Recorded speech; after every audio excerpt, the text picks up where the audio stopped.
I'm Tom Brokaw. For more than 100 years now, the University of Iowa community has been waking up to the Daily Iowan.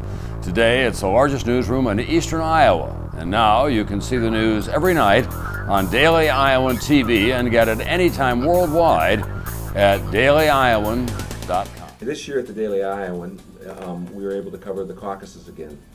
Obviously, First in the Nation is a huge part of, what Iowans are known for, and then that they're, every 4 years it starts with Iowa. Our kids had an opportunity to cover every candidate when they were in Iowa, and in some cases got to sit down with the candidates one-on-one and talk about their views.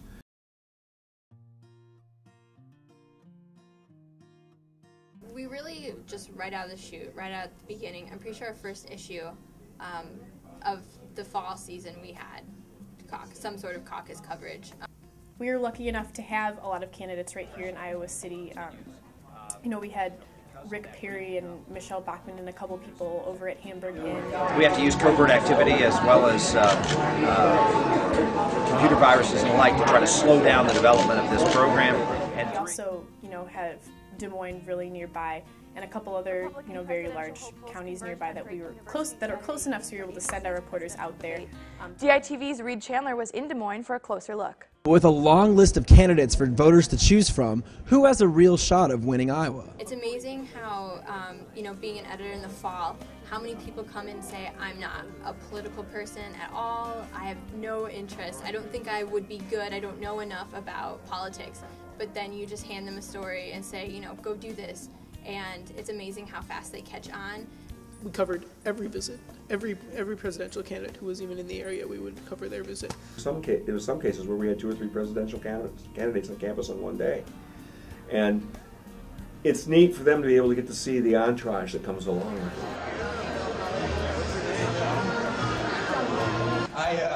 Newspapering and media in general is a very exciting business, and I think it gives the kids a chance to feel what that's about on a larger scale than we usually get to.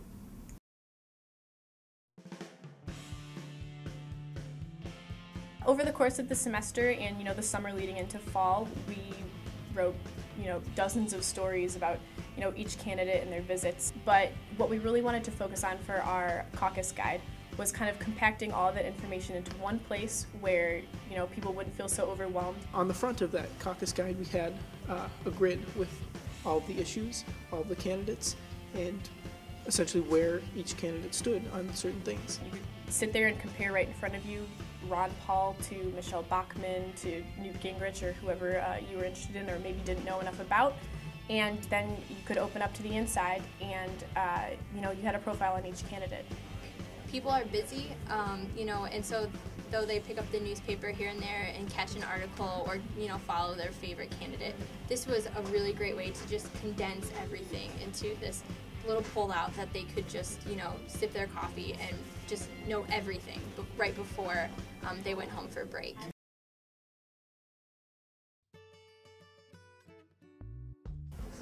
We originally planned to send some people to Des Moines on caucus night, but then we got wind that not all the candidates are going to be there, and we weren't really sure what was going to happen, and so we decided to really focus our coverage on Iowa City.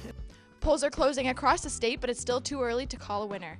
I had pre-produced 3 beginnings to the newscast, one with Ron Paul and one with different, just in case whoever won. I made 3 different beginnings, and I also made a beginning that said, "Oh, we're not sure yet." And then we ended up having to just run with the "we're not sure yet." We had it on the website, and we were posting things to Twitter, and we were posting things to our blog. The print reporters were going to be doing a great job of just covering the caucus in general and doing local reporting. So I really wanted the TV edition to have stories and packages that had a really strong local spin. So we had both packages about how the University of Iowa was involved with the caucus, and then we also had more breaking news about the caucus, and it went on that night. And after Iowa and New Hampshire pass along their winner, Hagel says the third state to hold a primary, South Carolina, will likely have a better idea on who deserves the nomination. We had, like I said, information and quotes from every location around the city, and it was a great experience for our reporters to be able to be part of such a big event. Something that they can put in their portfolio and something that they can say, I was part of covering the First in the Nation caucus. And after the third of the new year, the spotlight will move on, likely taking the winner along with it. It's an amazing thing because it's very, very intense, and it's intense pretty much from the beginning of fall until the caucuses in January, and that next day it's over. I think it shows them that they are reporters. They're not just student reporters. They are right alongside everyone else. When I started as a freshman as a reporter, I realized that the DI was something really special on campus right away.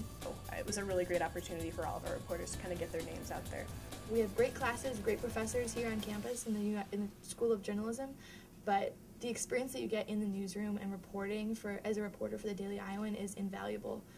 I think this has definitely been the defining experience of my University of Iowa education.